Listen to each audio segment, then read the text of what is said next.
Hello everyone, and welcome to another Destiny 2 video. So I'm going to be creating a tier list of all the Destiny 2 seasons from Season of the Forge up through Season of Arrivals. This video is part 1 of 2. In this one I will be ranking the year 2 seasons. Then in part 2 I will be adding in the year 3 seasons.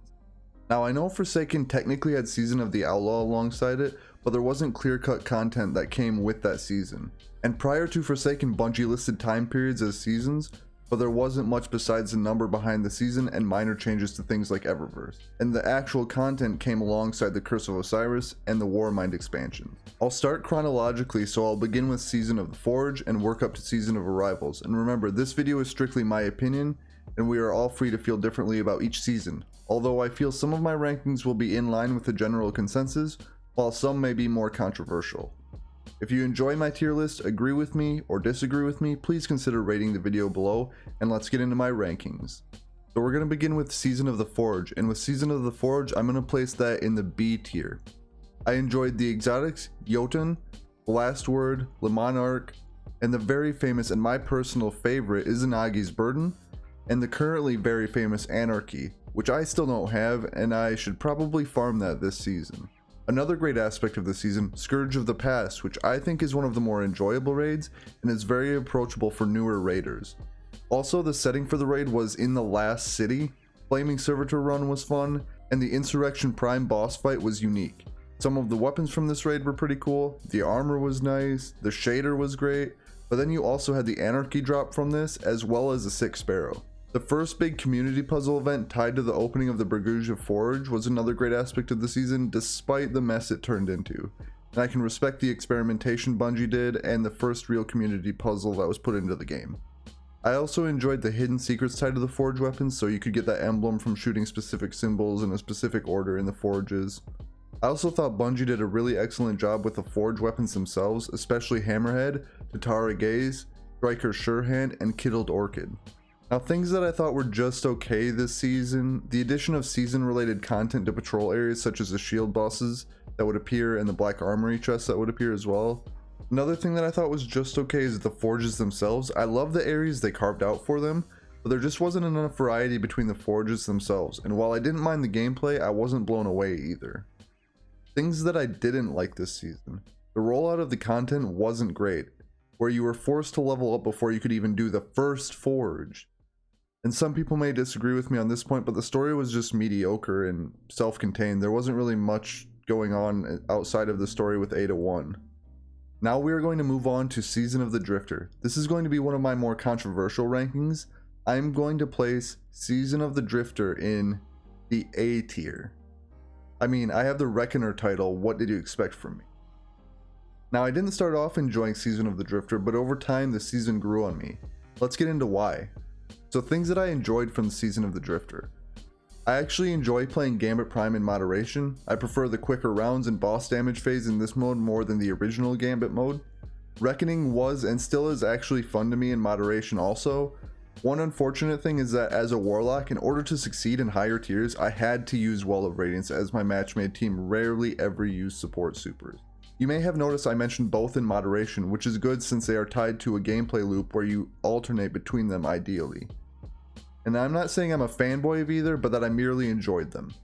For this season, I again enjoyed the exotics. For armor, you had Getaway Artist, which I still use in the Crucible once in a while. You have Liar's Handshake, which has been a very popular Hunter exotic, and Stronghold for Titan, which is a fine exotic, but nothing special. As for weapons, we got Arbalest, Thorn, which is my favorite PvP hand cannon, and Outbreak Perfected, one of my favorite exotics in Destiny history. With the mention of Outbreak Perfected, we also had the 0-hour secret mission. Now I'm a sucker for secret missions and I really enjoyed this one. Not only that, but it dropped with one of my favorite exotics of all time.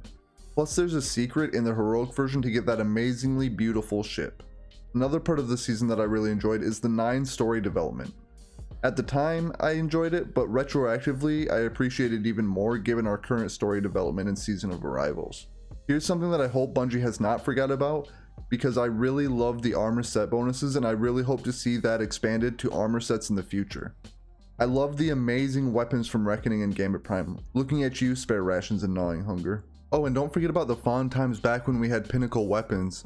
In this season we got 21% Delirium and the Recluse. That's all that needs to be said. Things that I thought were just okay in this season: the RNG regarding Gambit weapons and Gambit Prime armor sets. I remember that I would hope and pray I would get a specific piece when trying to gather all Gambit Prime armor sets. I also don't think I ever got my God Roll spare rations ever. Things that I didn't like: the season was too hyper focused on Gambit and the Gambit Reckoning gameplay loop, leaving little room for players who didn't enjoy either to do anything, and kind of ostracizing a player base, so it was too focused on a specific group of players. Also, there were no new major secrets in a season that would have been perfect for them given the mysterious nature of the 9. The next season on my list is Season of Opulence, and I'm sure a lot of people are on the same page with this season. I'm going to put Season of Opulence in the S tier. The Menagerie is still the greatest seasonal activity that we have experienced so far. It rewards amazing teamwork by shortening the duration of the activity, where better teams can complete it in fewer activities and therefore get the rewards sooner. There are a variety of raid-light encounters throughout that familiarize players with different gameplay mechanics. Being able to pick the exact weapon or armor from a pool and making sure it had the desired masterwork can't be overstated. Not only that, for a large portion of the season, we could get several loot drops per run by simply running back and forth to the chest. And you know for sure that Destiny players are going to take advantage of that. Another enjoyable aspect of the season was the Crown of Sorrows raid. This raid isn't quite as enjoyable as many others in Destiny 2, and the weapons aren't particularly great, except I loved Galran's right hand, but the fact that we got another raid alongside the greatest seasonal activity is really great for the endgame community, especially with the introduction of the heroic menagerie as well. So story-wise, Callus is a big player in the story of Destiny 2, and the story progression related to him is interesting even if we still don't know quite where it's heading yet. I love the exotic weapons this season, the return of Bad Juju, the introduction of a support hand cannon with Lumina, as well as the return of the Truth rocket launcher, which became a burden to some Gambit players. I didn't include live events for most other seasons, but it's hard to ignore Moments of Triumph and Solstice of Heroes, which I tie to their respective seasons. And I personally really enjoyed the grind for both Moments of Triumph and the Solstice armors. The European aerial zone was also a great new zone to play in, with a ton of verticality that really made it enjoyable. Also, the introduction of the Tribute Hall for weapon testing and restocking your ammo is an amazing addition to Destiny. When you're going into those endgame activities and you want to restock on your ammo, you used to have to go to a public event flag. Now you just stop into your Tribute Hall, grab your ammo, and head into your activity. Things that I thought were just okay in this season was Bungie nerfing the menagerie drops.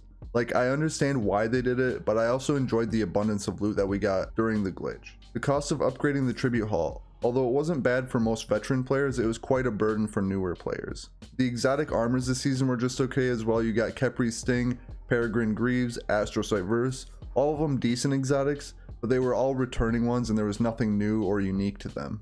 As far as things I didn't like this season, I honestly had a hard time coming up with anything. I just remember really enjoying the season and playing regularly throughout the entire thing. So that says quite a bit. Also, let me know how you rank the seasons in Destiny 2. What are your favorites? What are your least favorites? Thanks for watching, and I'll see you in part 2.